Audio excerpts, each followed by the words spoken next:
Right, we are live. I'll just try and stop my things. Welcome everybody. It's been a few weeks since we're on here. Hope you will not have any sound issues like we did last time. Yeah. Back and forward with sound issues. It's ridiculous. Today we're just on about getting ready for autumn, winter camping, things like that. Obviously, a lot of people have noticed it has changed quite dramatically over the past few days. I know I have when I've been walking about with the dogs and stuff. It's everything just seems to be just changed like that overnight. So today on the panel we have Ginger Bruce. Hello. And the epic Carlisle. Hello. 115. Hello. It's me. Yeah. Car 195. Or John. Probably more suited to actually getting ready for autumn, winter camping with the amount of camping that he does. Yeah. Yeah, exactly. Yeah. John, you're our expert. Well, the things I'm looking forward to are the torrential rain, which we probably get all year round, really, on and off. Mm-hmm. The diabolical cold, which we always get again in Cumbria. Baltic.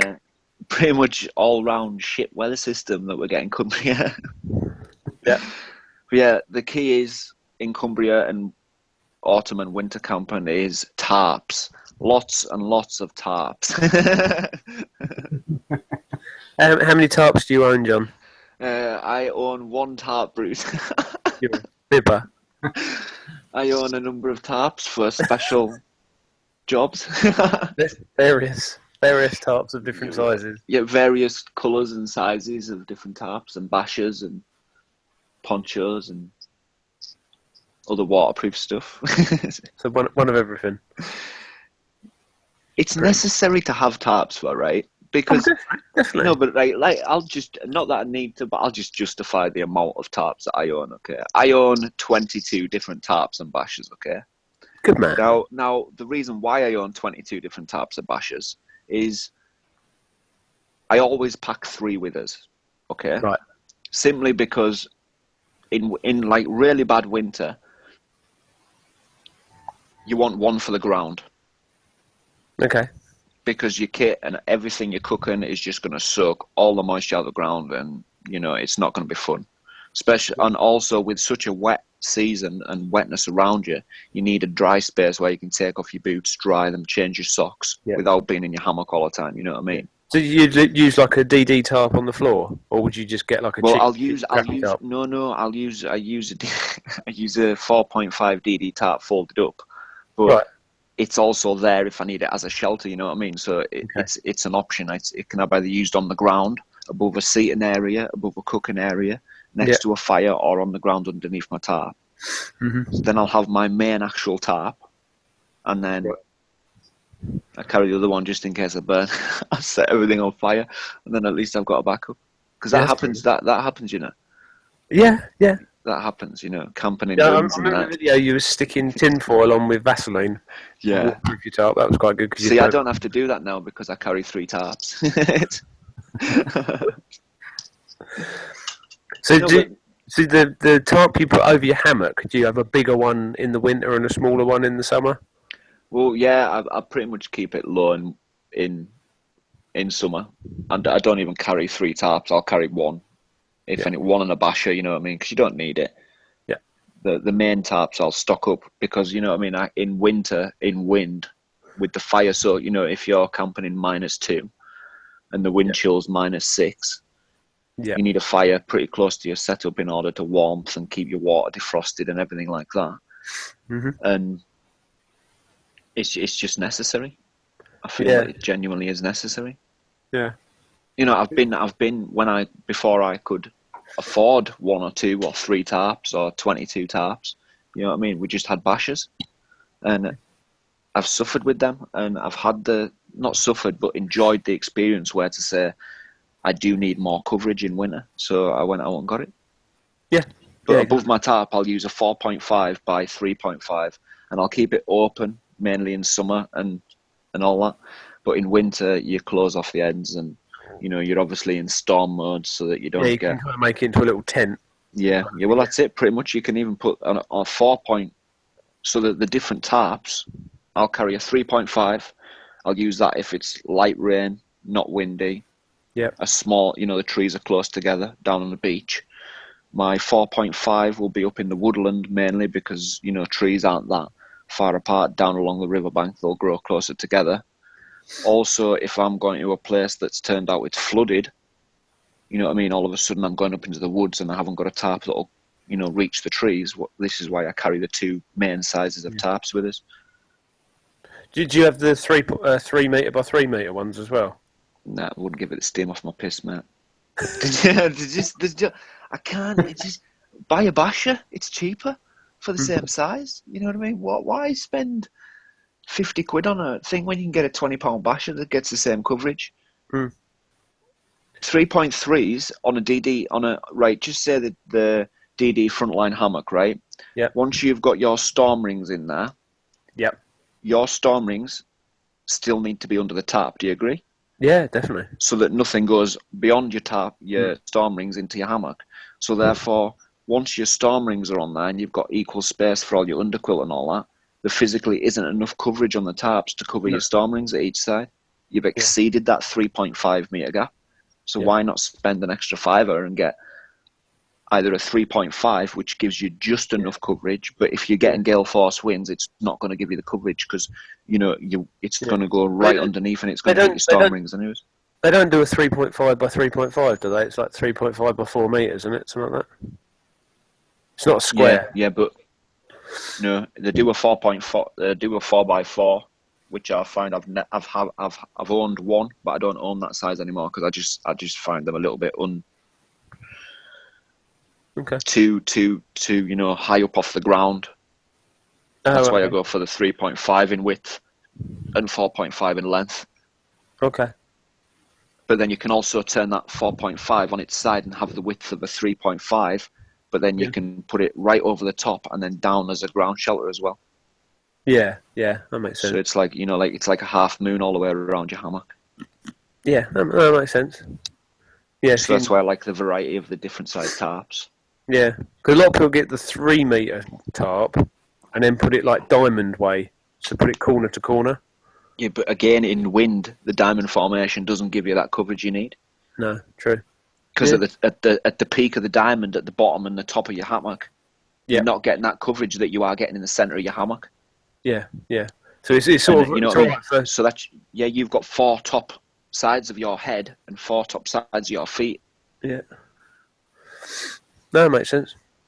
And if you get a change in the wind, you're gonna have to be up and changing your hammock or changing the formation of your tarp. Because I used diamond formation until the point that I physically found that I was getting wet, and I thought, well, fuck, it's no good. I can't do it.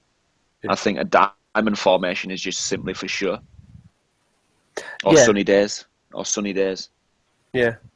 Because a lot of the Hennessy hammocks, they come with like the diamond formation tarp on them, don't they? Yeah, they're. I don't know. I've never had one of their hammocks because they're simply just. I wouldn't pay that for a hammock that I'm going to burn. It's just not worth it. It's going to happen. You expect it, so there's no point. Yeah, but, I don't know. Your Hornet hammock, that's lasted for years. That's lasted all right. Which one? The Hornet. The TW green. Yeah, I've had that for at least 4th year now. I've had that. Yeah, so it's got to be fairly fireproof. Yeah, the one with it's got a lot of burns in it. Yeah, and a few duct tape patches. Yeah. It's the Hennessy hammock. It seems to go up in the canopy, right up in the peak. But I still think you must get some sort of, in strong winds. I do believe that a 4.5 by 3.5 is going to protect you more than any diamond formation will. Yeah, probably. Yeah, it's not going to get the wind in, but it's horses for courses, and you just stick with what you like. And yeah, but that's it. Each. But that what works for me may not work for you, or what works for you may not work for me. This is why we're all individuals and we're all sharing the ideas. Yeah, but I'm quite liking the idea of a bigger tarp because I've got a 3 metre by 3 metre. And I haven't had trouble with it, but I've never been in real high winds with it either. So Yeah. you know, so, I just like, because I'm cooking, I'm on the floor underneath my hammock preparing food, or you know what I mean, or doing what I do. I just like that coverage and the freedom of having my section for my bag over there and my cooking section over here. You know what I mean? And with larger tarps, I can do that. And if you are shit weather, you've got a bigger space to run around that's dry. You know what I mean? Yeah, it's the same with the super light tarp. Mm-hmm. Which it's like really thin ripstop, isn't it? But that's a lot smaller. Yeah. That's like 2.5 meters or something. Yeah. It's tiny. I've got that. Do you know the smallest tarp DD make is the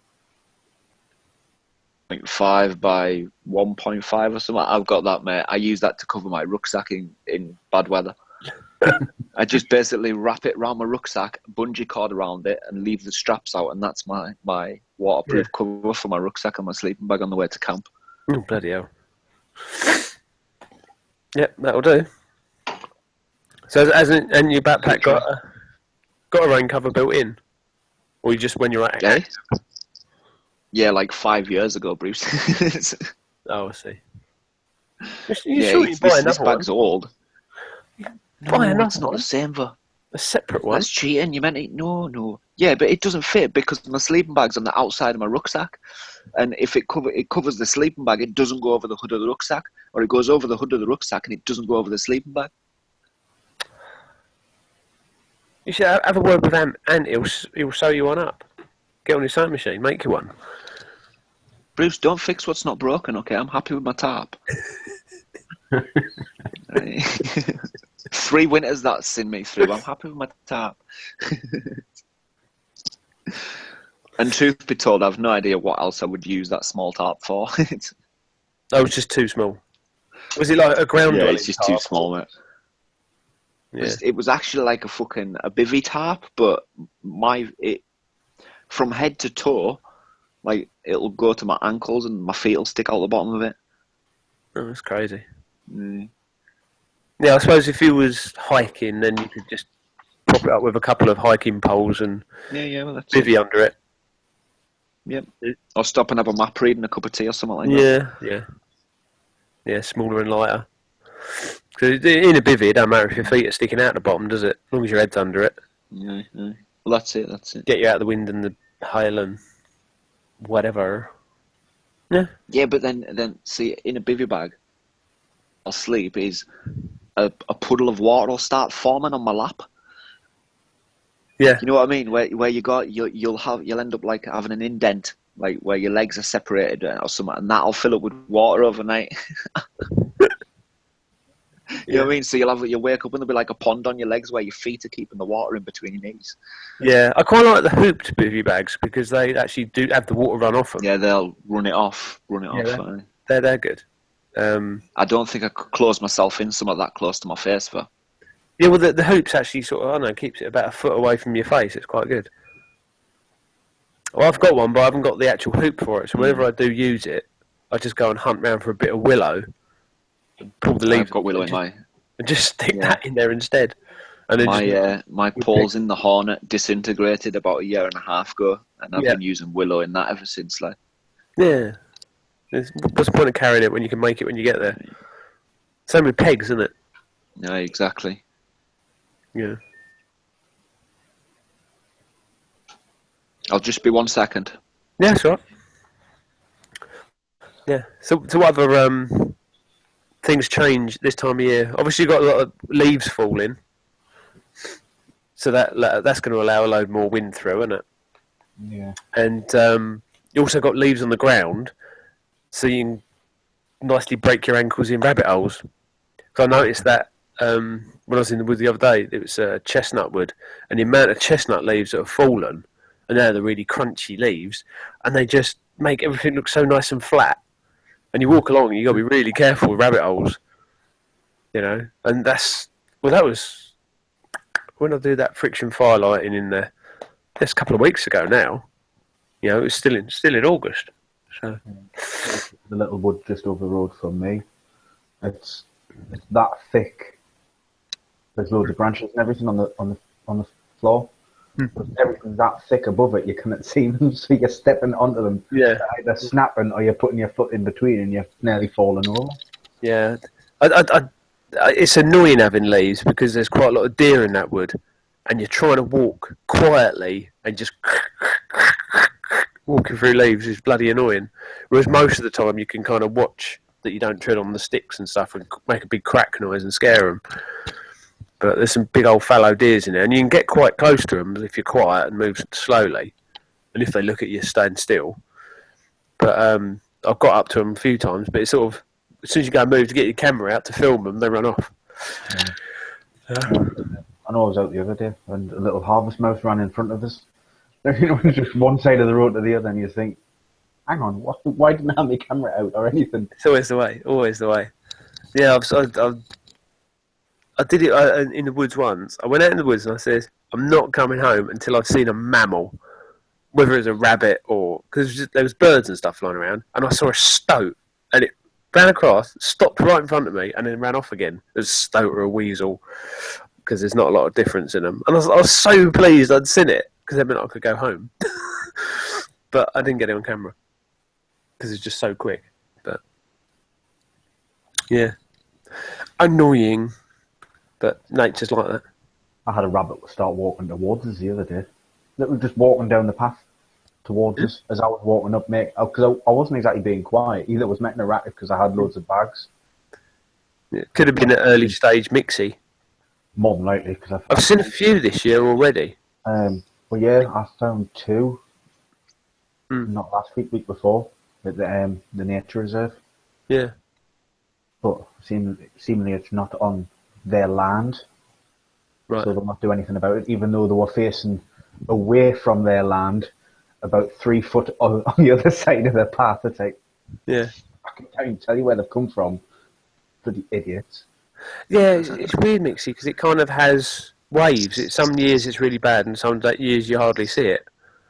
I don't really know enough about it. Yeah, because I mean, up here used to be horrendous. It's the first 2 I've seen. I've never seen any of it. Well, Mixie rabbits are horrible. All their eyes swell up and. I've seen like a couple of rabbits around here, like, and I only ever really see the white tails. Yeah. Oh, you'll know. Never get close enough to see the faces. No, a Mixie rabbit. They usually sit up. Does it look like a zombie motherfucker?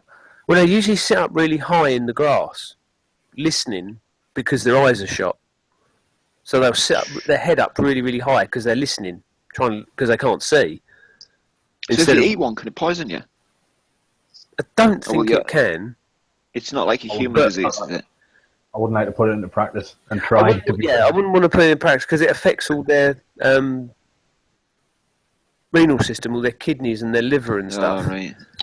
It causes internal problems and makes all their eyes swell up. It's just really horrible. Do you know what my favourite thing about? Well, my favourite things about this time of year is.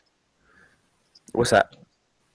When the rain start and all the mosquitoes and little bugs and fucking creepy crawly motherfuckers don't want to fly 100 miles towards you. Because if you're walking at night with a head torch, every motherfucker within 25,000 miles wants to fly towards your face. Yeah. Everything. In winter, you don't get that. You get the odd like dandy long legs that wants to fly into your fire, but that's pretty much it. Yeah.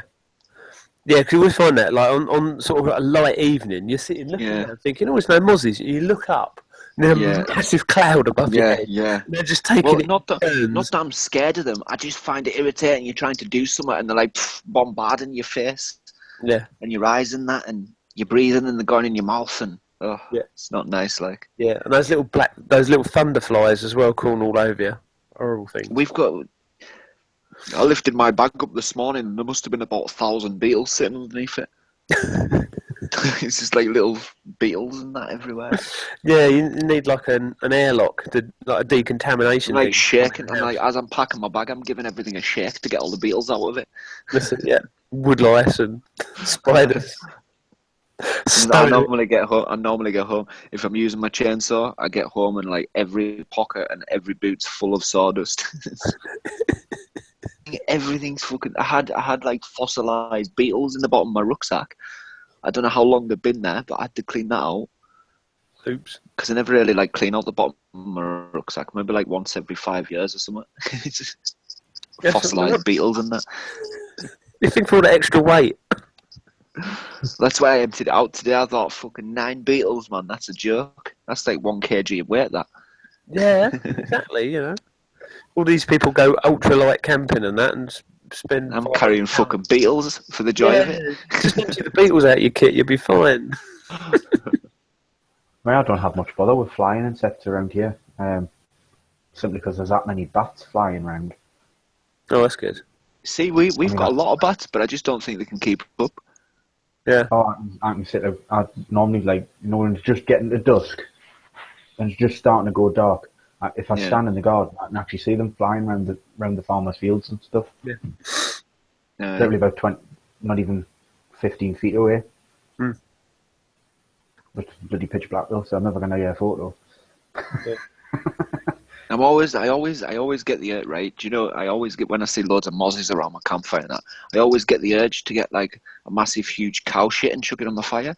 But I'm always embarrassed to like show it on my video because, like, you know, you always get one twat that's like, "Hey, he's burning shit in that video," you know.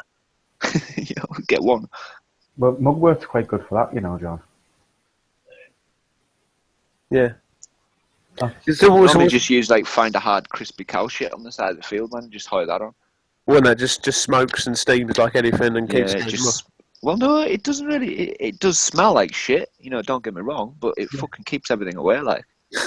Yeah. It keeps everyone aware. Yeah. Well, because you put on like greenwood. I've seen. I think it was MCQ. He got some cramp balls.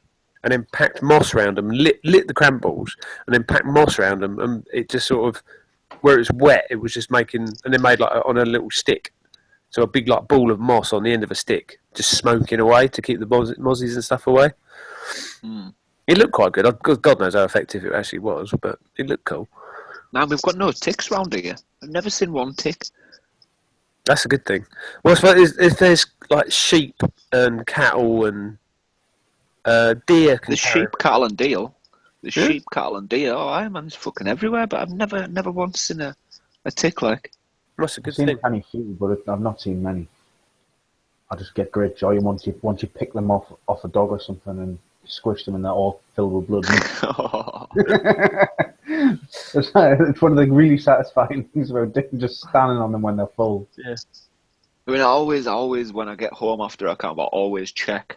Yeah, like the backs of my knees and that for shit like that, because they always say, you know, check in like folds like back of your knees and the inside of your legs and bits and bits. Because that's where they're making it. And nah, never like no ticks. I know, like never been bitten by a tick.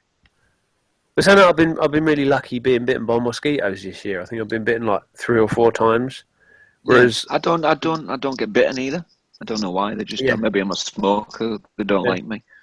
But whereas away for the summer, doing the NCS thing, all the kids on the programme, they were getting eaten alive.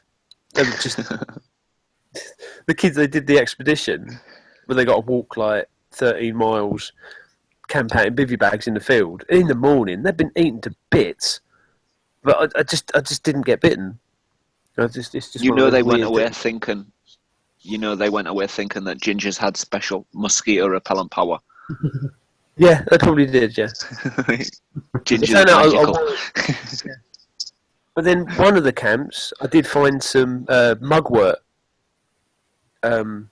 growing, which is like it's like a weed. It's similar to old hen, red stalk, big kind of bushy flowers on it. And I made the kids rub that on them, and the kids who did it didn't get bitten. So it must be something in it. Well, they didn't complain about being bitten. So, yeah, and it smells quite nice. It's sort of a lavendery, perfumey kind of smell. Mm. So. That's it there. Hang on, see if I can. Yeah, that's it. Oh yeah, I see that. Yeah. Yeah. And it makes good tinder as well if you dry it out. Aye. And I suppose if you dried it out and then burnt it, then that would keep mozzies away as well. So like a citronella type thing. Mm. But no, I've been. You might be able to use it as hops as well for making beer. Oh, yeah? All right. Yeah, that's going to be my next thing. Probably next week when I actually find some molasses. Okay.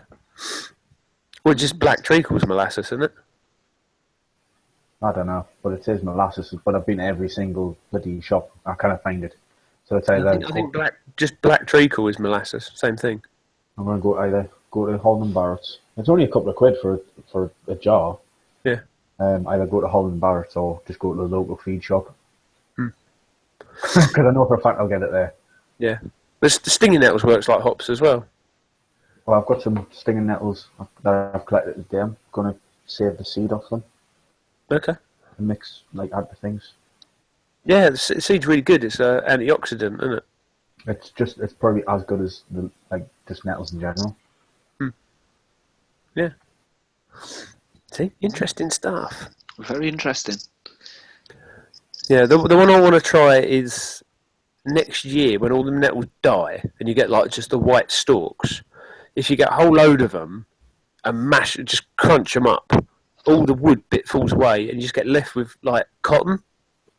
All the fibres are still there, and you can make a really good tinder, and it's just like a big handful of cotton. All the fibres. I've seen a couple of videos where they just screw them all up, smash them up, rub them in your hands, and you just got a ball of cotton. So I can't wait to try that one. I remember I did it a bit this year, but didn't really notice. Because I just sort of crunched them all up. I weren't purposely looking for the fibres.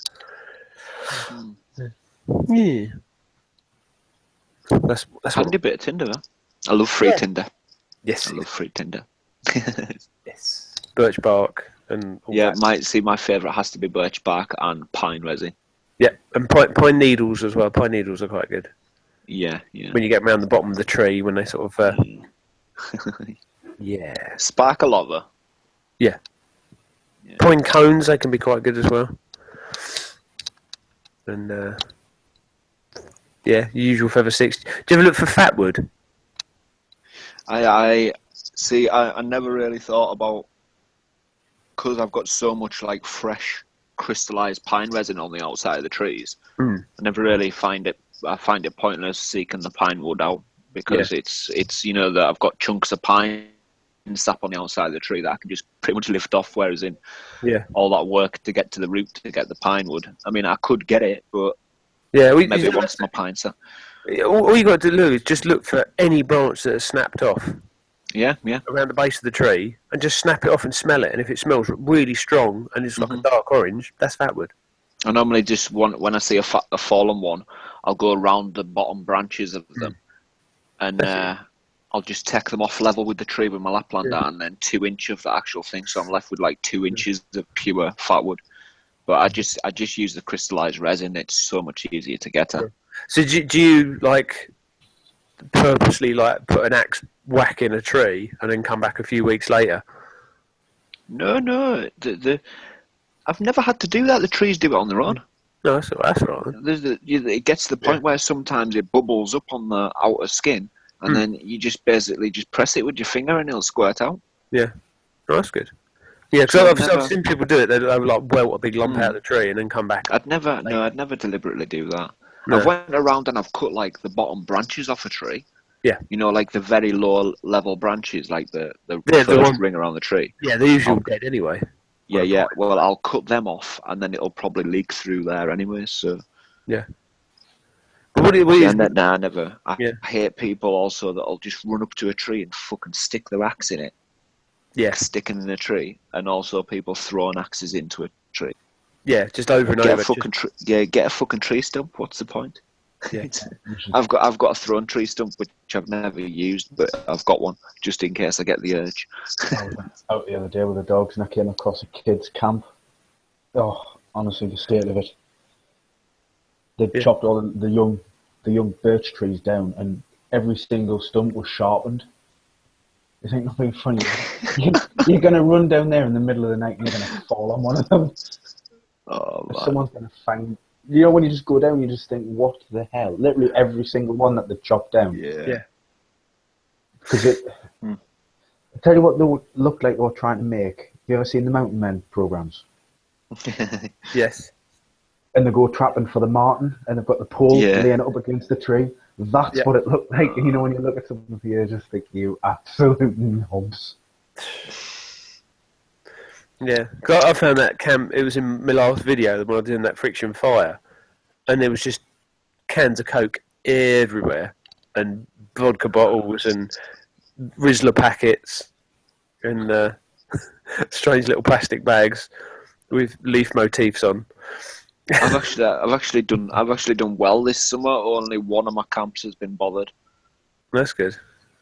and that was like maybe six cider cans, and That's because not I too always bad. if my fire pits, if I'm leaving the fire pit there, Hmm. I'll burn it out completely, so there's nothing left but ash. Yeah. So that if it floods, it's not taking half burnt logs away. Yeah. It's just taking Yeah. ash, and it's normally fertilizing, like potash and shit like that, and the fire pit will fill in with silt. That's no bother. But so I always burn it out completely. So when I go back and there's something that's not burnt out, I know. You know what I mean?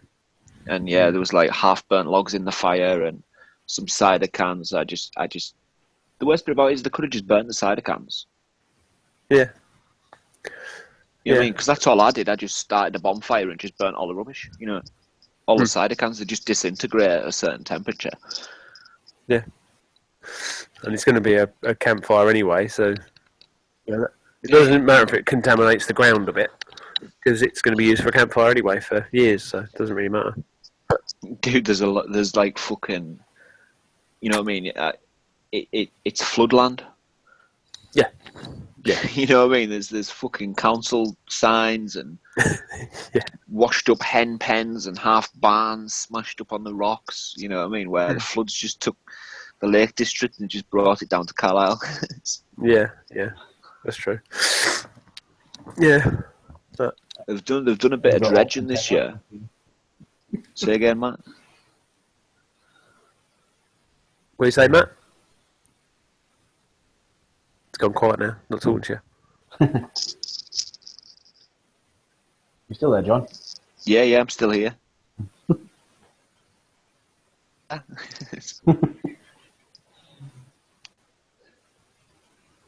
Who said they've done dredging? Eh? They've done dredging. Yeah, they've done some dredging. Just mainly in city, not out city. Oh, because of all the flooding they had this year, early this year. They've also been cleaning drains like a bastard, like all season. It'll not make a difference, though. It'll still flood. Yeah, that's true. But then again, it's supposed to flood, but because it's a floodplain, isn't it? Yeah, well, that's it. That's it. Yeah. It's better to flood there than flood the rest of the actual city. Because that works out expensive. Yeah, you mean like it did last year, Bruce? Exactly that. Oh, yeah. But yeah, I'd because the leaves will renew all the ground. There's more fallen wood from the winter coming. All the river will flood and bring in new wood and take out all the old wood. The leaves will renew all the ground. There's more fallen wood from the winter coming. All the river will flood and bring in new wood and take out all the old wood. Yeah.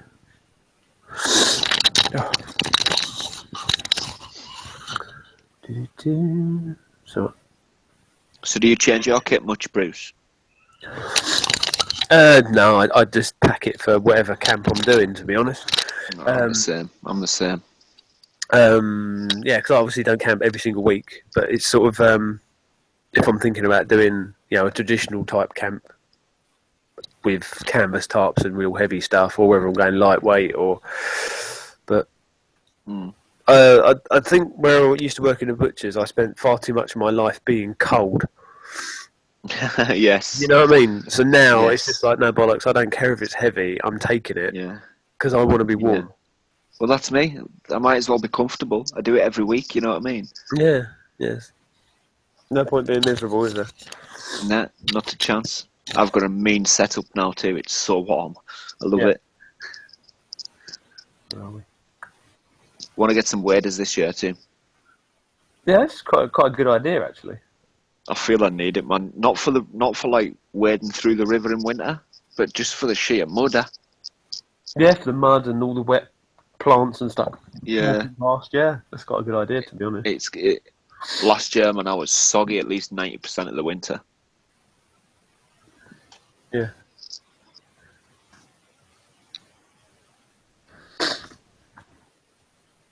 Waders would save my boots, Tim. Yeah, true. Yeah. Because obviously in so much rain, there's only so much a pair of walking boots will do. Yeah, but get some decent insoles in them. That's about the only thing that lets wellies down is they're not comfortable for walking long distance in. Yeah. Yeah, but you get some decent insoles and get. I have got some really like nice, comfy wellies that like have got like a buckle at the back of the knee and the side of the knee and that, and they are so comfortable to walk, and I could walk miles in them. Yeah, they're good. But then in like welly boots, your toes always get cold. Yeah. Fucking toes all night, not just cold but numb. Yeah, they're not insulated well. No. But you Rubber, isn't it? like these things called derry boots. Do you remember them? No.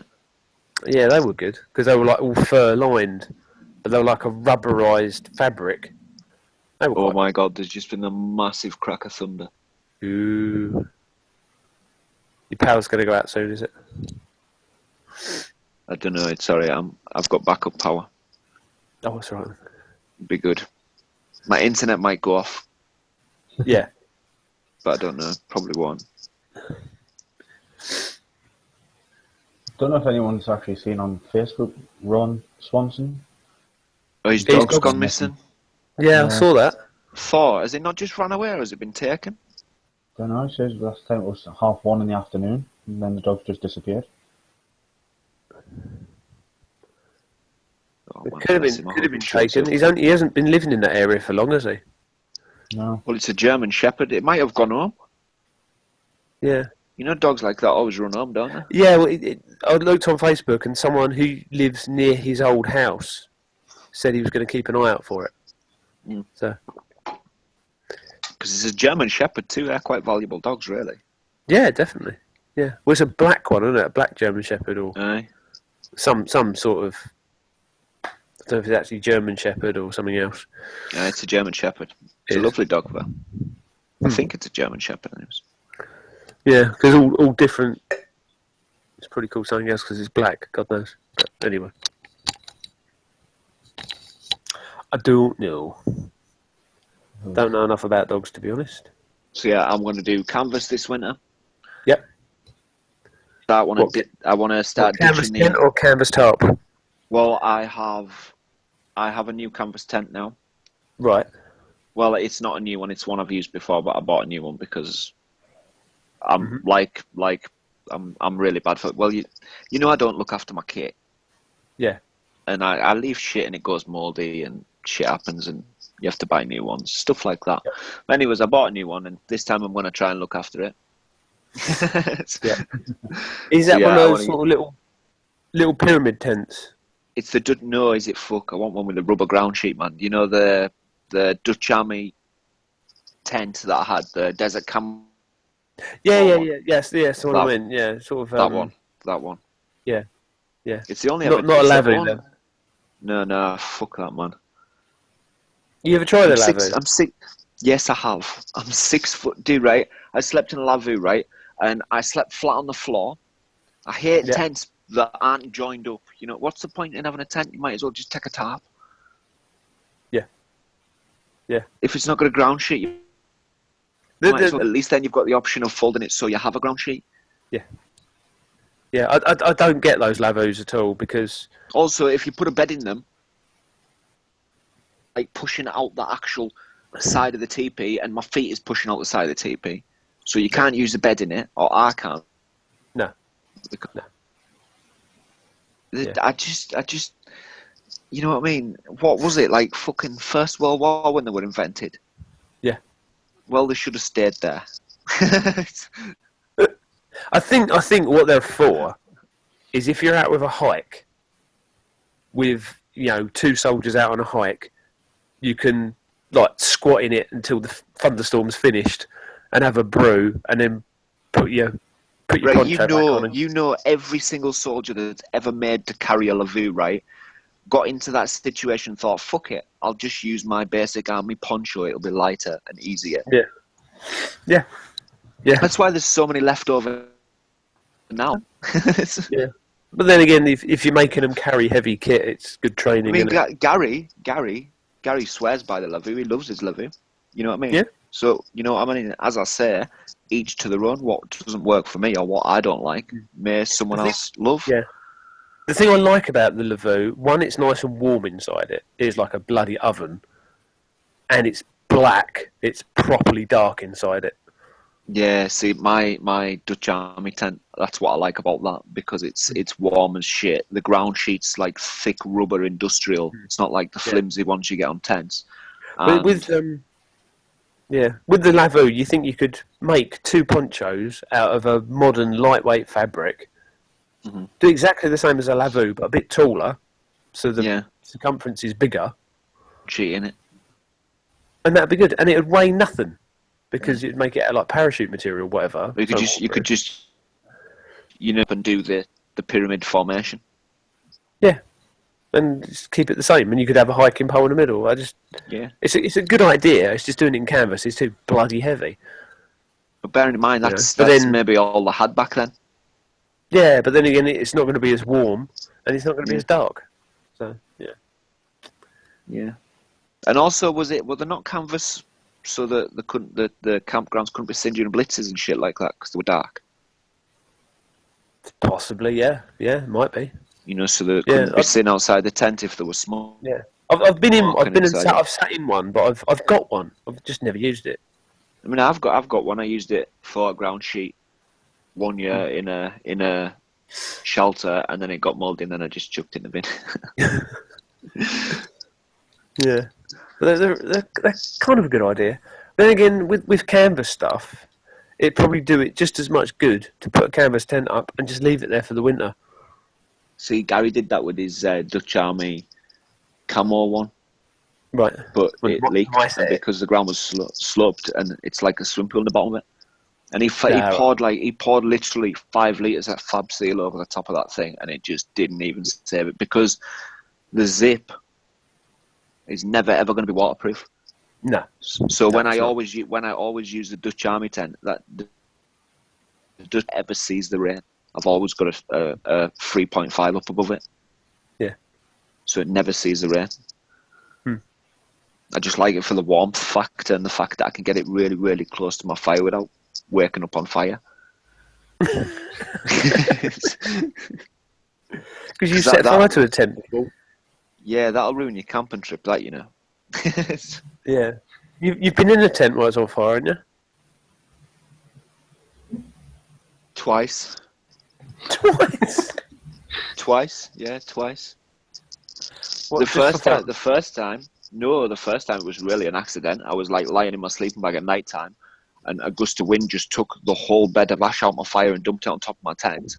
And I was just like, I was starting to doze, and I was in my Arctic sleeping bag, and I was just looking up at the top of my tent, and it looked like really cool stars like burning through the top of my tent. Right. So and then I seen a flame, so I just sleeping bag, waited for a hole to burn through the top and jumped through it like a caterpillar. And just rolled to safety at the side of the tent, and then just watched the tent burn. And then the second time I was cooking inside the tent with hexi blocks. And the whole like back side of the wall of the tent, I turned around to get like my cup to wash it out, and I turned around, the whole back end of my tent was on fire. I cut a square out the ground sheet and had the little fire on the floor. It was only like years ago. Well, yeah, it's a learning curve, though, isn't it? No one was hurt. It certainly was. But that's not why I don't like tents, because they're very, very dangerous. Yeah. Let's have a fire next to a very flammable thing. Yeah. Not good. They are really, really flammable, aren't they? Yeah. It's diabolical. Yeah, but It's like I've been nothing- smoking a cigarette, right, and walked through a tent door, and the cigarette's caught the tent door, and it's just burnt a massive, huge hole in it. Yeah, if they made a lightweight, And like one, you know, when you chuck a log on a fire, you know, if you've got well established fire, Yeah. and you chuck a big log on it, you get that massive mound of ash that comes up. That shit landing on your tent, it's gone. yeah, especially in like pine woods, pine really does throw up some sparks, doesn't it? Yeah, yeah. Yeah, well, I was looking into that fire cotton. Where you mix, you just get like cotton, like a t-shirt cotton, or and you mix. I'm trying to remember what it was now. Castor oil, beeswax, and something else, and it makes it fire retardant and waterproof. You can get spray on stuff for tarps and tents that is fire retardant. Yeah, but it's not waterproof, is it? Yeah, but it doesn't work. No, It doesn't work because as soon as it rains, you're left with a flammable tent again. Yeah, I think it's Outdoor Life for Brian. He makes some tarps, but they're more like from a cotton sheet. Obviously, a decent cotton sheet, but then he treats them with some kind of. I think it is a tin cloth type. Like a Poundland sheet. Are we talking that quality? yeah. Real pucker one. No, it's We're talking pound shop of B&Ms. No, but it's not a bed sheet. It's a sheet of decent quality fabric. Yeah, sort of like it's like a thin canvas, so it's not as heavy as a canvas. But yeah, they look really nice. It does make a really nice job of them as well. Do you reckon it'll be one of them like dust sheets? You know, the proper like cloth dust sheets that you can get. Yeah, they're usually really open weave though, aren't they? But I think I'm not sure if he buys the fabric already treated or he treats it himself. But he makes those little pouches out of it as well, similar stuff. But I know it's waterproof, but I'm not sure if it's the fire retardant. I've been looking up. If you go on Instructables and look up tin cloth, there's a guy who's got an apron and he's covered it and he tries to set fire to it. And there's something to do with the beeswax and the castor oil. They kind of give off vapours or something. They cancel each other out to stop it catching fire. It's really weird. Because the wax actually kind of melts and stops it igniting. It's odd. But I did a few little tests. I did a few tests and like painted a bit of cloth and was trying to set fire to it, and it don't burn. It's really odd. You know, compared to a bit that hasn't been Self-extinguishing cloth. Yeah, it's weird. But the amount you would need to do something like a tarp, because obviously beeswax is quite expensive, and you need like a bucket full of beeswax and squash your whole tarp in it, and how do you get it coated? It all becomes a bit of a drama to do it, you know. I think I kind of looked into it and then realised it was a bit of a mission. So. Do you know, just put it in the washing machine then, instead of putting washing powder in the little slot, just put beeswax. No, because it probably bollocks your washing machine up. The wax is going to melt and then set in your pipes. I knew it was stupid as soon as I said it. That's right. It may have been genius, John. So no, I think I've got to get like a big saucepan and put some beeswax and castor oil. Even castor oil is really hard to buy now. You used to be able to buy it in the chemist, and you can't buy it. You've got to buy it online now. None of the chemists or health food shops do it anymore. Castor oil? Yeah, it's really hard to get. You can't even get the plants now though, because it's used to make ricin. You can't get what? You can't buy the plants now. Yeah, right. Because it's used to make ricin. Yeah. Since Breaking Bad, everyone's gone on to ricin. Yeah. Do you know what I do want? Do you know those? It's like it's basically like a pod. It's like a 2-man pod. Yeah. Luminous orange with a window in it. It velcros onto the straps at the base of your rucksack, so that if you're in a storm and you want to stop to map read or just have 5 minutes or yeah, Boffy. You basically just dump your rucksack, grab it and pull it right over your head and stand on it, and it's like a windproof, waterproof pod with a window in it. Yeah, it's like a storm boffy. They call them boffies or Yeah. survival shelters. So if you're on Yeah. up the side of a mountain and the shit hits Yeah. the fan, you can get like 8-man ones, Yeah. and you'll stand. I've seen them. I wouldn't like to hold. I wouldn't.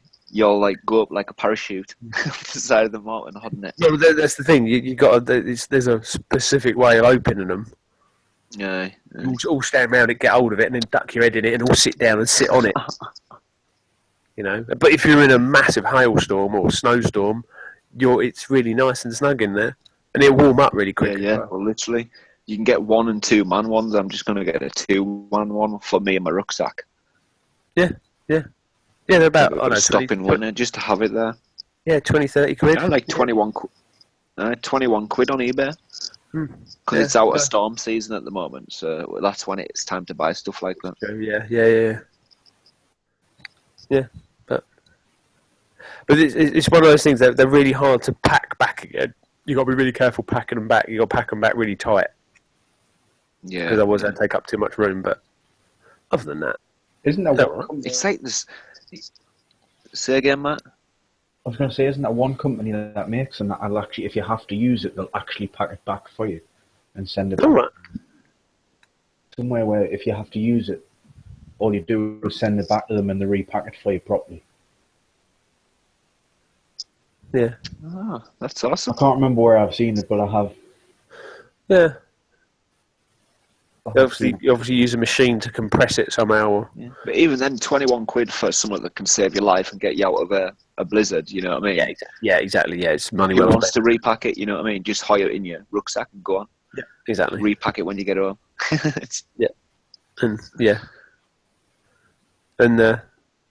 But I've known people who've been up the side of a mountain. It's got really dodgy, and they've got the big bright orange boffy, put their rucksack in it, and just walked down the mountain, and then gone back 3 days later when it's all calmed down and got their rucksack because they couldn't find it because it's in a bright orange bag, you know. Yeah. But personally, I wouldn't want to run down a mountain without my backpack because there may be something in it that I need. Yeah. You know, sleeping bag or something in case you didn't get out. But see, I'm not that bad. I'm comfortable enough to if my island or wherever I'm staying gets flooded, I can just ditch all my kit and just walk right off the island. You know what I mean? I come before my kit at the end of the day. Yeah, because you can quite easily walk. Yeah. 8 or 10 mile. Oh no, I wouldn't go home. Yeah. I would just stay there. I wouldn't go home. I would just wait until the water went down, take what left, and just finish it off as a survival video. Yeah, true. Yeah, or chase your bag down river. Have you seen the size of that river in flood?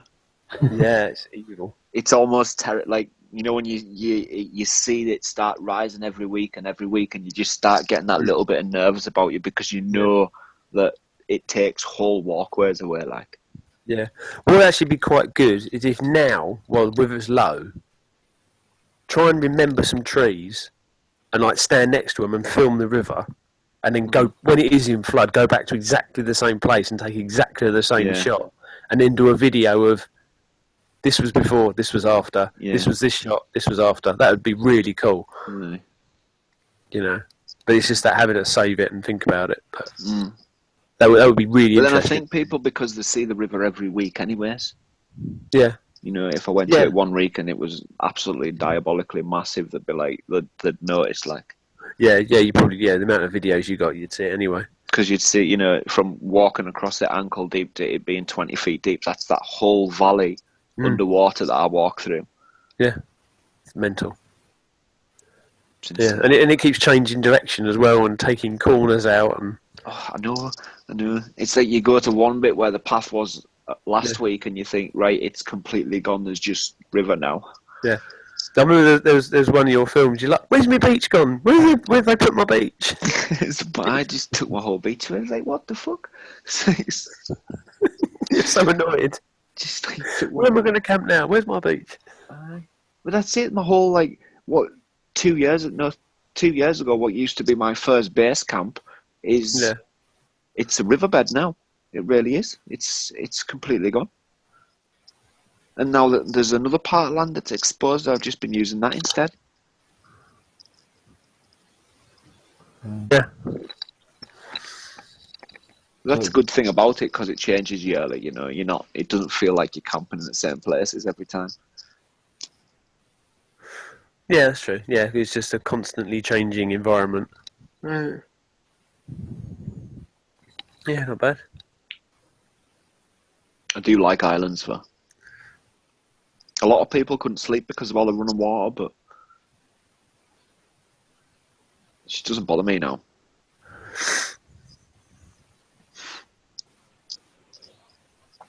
It's the same with the river by mine. When that floods, it's ridiculous. Oh, yeah, it's like the triple in size, like, don't they, Matt? I mean, I couldn't even. I was trying to think because it was where I did that hammock video, and there was stuff in the top of them trees. You just think, hang on, that. I mean, you're talking a canny distance up in them trees for things to get held up there. Aye. And I mean, I was about. Well, there I think I was about 3-4 foot above the level of the water that it was. Because you're across and a little bit far north than me, your rivers will be fed by the mountains just like mine's are. And if you get an excessive amount of rain up there, you could be camping on a riverbank that's 2 feet deep, and wake up the next morning and have 10 foot of water on it. You know what I mean? The town further up, it was on the news loads when we had all the flooding. Literally the river that goes underneath the road bridge. Yeah. But the road bridge is about, the top of the road bridges must be at least 20 foot above the river. Yeah. And the river was going over the top of the bridge. Yeah. Yeah. How the bridge is still there, I don't know. And then the bridge I take to walk the long way around to camp when the river gets to winter, I don't cross it. I walk the long way around. And the bridge I've got to go across is 21 feet off the river. Right. And I've seen the water going over the hand banisters of that bridge. Jesus. Yeah, there's memorials like on the thing of like 26 feet, 31 feet, 27 feet every like periodically through the year. That's crazy. It's mental. I mean, it's the same over here as what it is with Carlisle with all the Aye. flood defences and stuff that aren't happening. Well, we got flood defences 6 years ago, and it's flooded 6 times since then. Yeah, and our new flood defences have never ever saved probably one single house around the area. No. But I noticed, Matt, they've just pledged us like fucking £62 million for new flood defences in Newcastle and around Newcastle. That'll buy a toaster. Well, that's it. And even then, they'll only protect. Our power station was under like 11 foot of water for like 3 days. Jesus. I was like, why would you let a power station be that low on the ground? Of all the places in Cumbria you could have built it, we built it below sea level. Yeah. And they're pumping it out, but it's just exploding everywhere and fucking more water's going in. So now they've built like a 20-foot wall around the whole power station. Now they've got the problem is what happened this year, the reason why the power went off is because it bubbled up from the drainage system underneath the ground. And then when it drained away, it was left basically this huge 20-foot wall of water inside the power station because it wouldn't drain away because it blocked the drains. So it's like fucked if you do and fucked if you don't. Yeah. Yeah, but that was just horrific in Carlisle this year. So hopefully you don't get it as bad ever again. But it will. It happens periodically, Blues. We know it's going to happen. Yeah. And every year we know it's going to be worse. Yeah, well, they keep building on the floodplains, and all that water's got to go somewhere. Oh yeah, I agree. Yeah, round my way, they keep. But they've turned around and told them that the only way to stop Cumbria and Newcastle flooding is build reservoirs. Yeah. And if they build reservoirs, they can control the amount of water and they can stop the cities from flooding. But instead of just donating £63 million, when you're talking about reservoir, you need £200 billion, you know what I mean? Yeah. Because reservoirs are so more expensive. But what they don't understand is, if they spend that money now, the money they're going to save on insurance every single year that we're getting floods, it's gonna pay for itself. Yeah. But it's messed up though, because the insurance companies won't pay for you to build a reservoir. No. The government pays. We pay. Yeah. So we either pay out of our tax or we pay out of our increased insurance. But then the insurance companies, there's even been some houses in Carlisle that still people aren't getting back into their houses yet. Yeah. There's still people aren't back into them. Yeah, and then are they going to be able to get insurance ever again? Well, that's it. A lot of the houses in the flood areas now are all up for sale and that, and they have been ever since. Yeah, no, it's really sad. It is.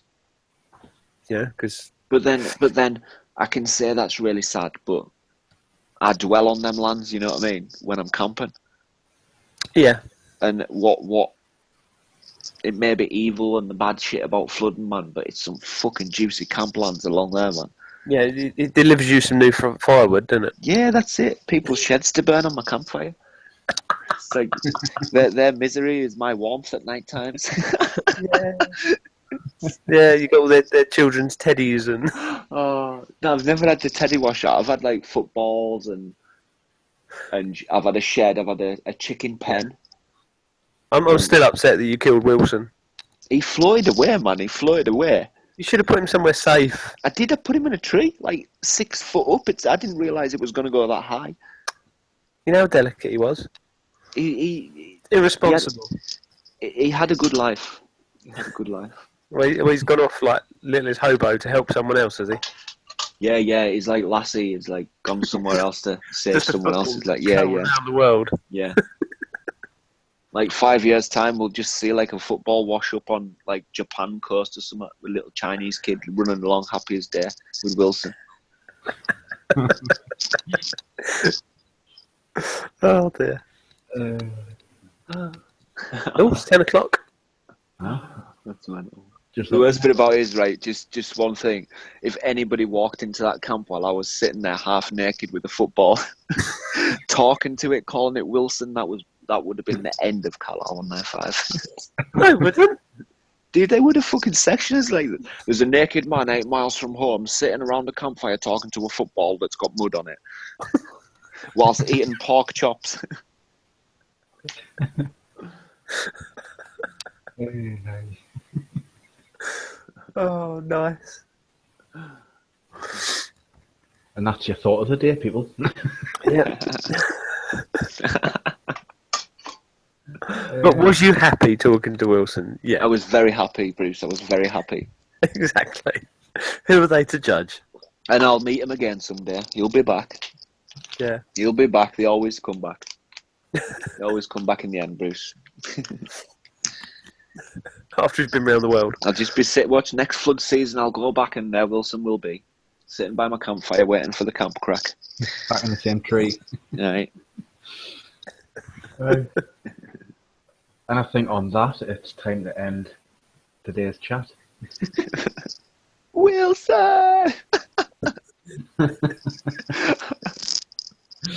Oh, it's been fun having you on, John. So, catch you all later, guys.